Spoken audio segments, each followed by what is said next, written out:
بسم اللہ الرحمن الرحیم نحمدہ ونصلی علی رسولہ الکریم اما بعد۔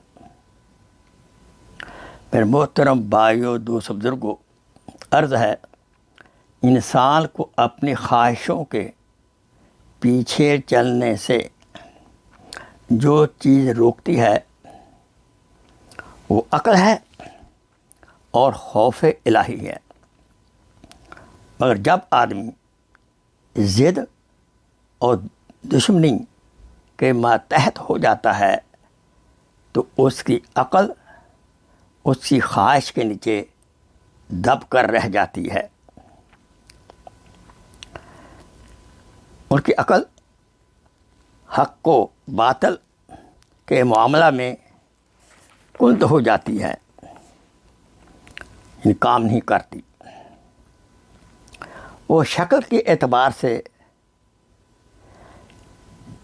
انسان ہے مگر باطن کے اعتبار سے بدترین جانور ہے۔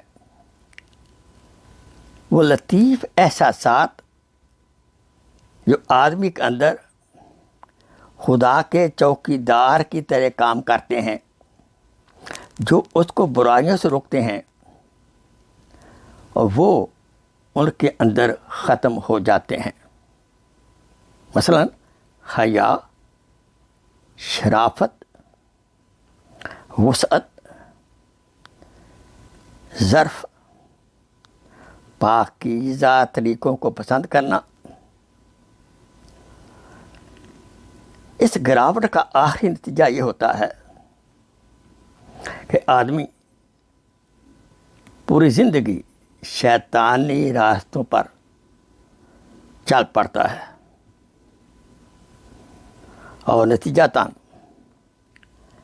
ایسے گناہ اس سے سرزد ہو جاتے ہیں کہ وہ لعنت کا مستحق بن جاتا ہے اور اللہ تعالیٰ کی رحمت سے آخری حد تک دور ہو جاتا ہے اور اس کی انسانیت ختم ہو جاتی ہے اور وہ فطرت کے سیدھے راستہ سے بھٹک کر جانوروں کی طرح زندگی گزارنے لگتا ہے۔ اللہ تعالیٰ سے دعا ہے اللہ تعالیٰ ہمیں اپنی محبت عطا فرمائے اور نبی کے طریقے پر پورا عمل کرنے کی توفیق عطا فرمائے۔ ہمارے اندر رذائل جو ہیں، غلط خواہشات ہیں، ان کو دور فرمائے۔ وآخر دعوانا ان الحمدللہ رب العالمین۔ Please share this video as a صدقہ جاریہ۔ جزاک اللہ خیر۔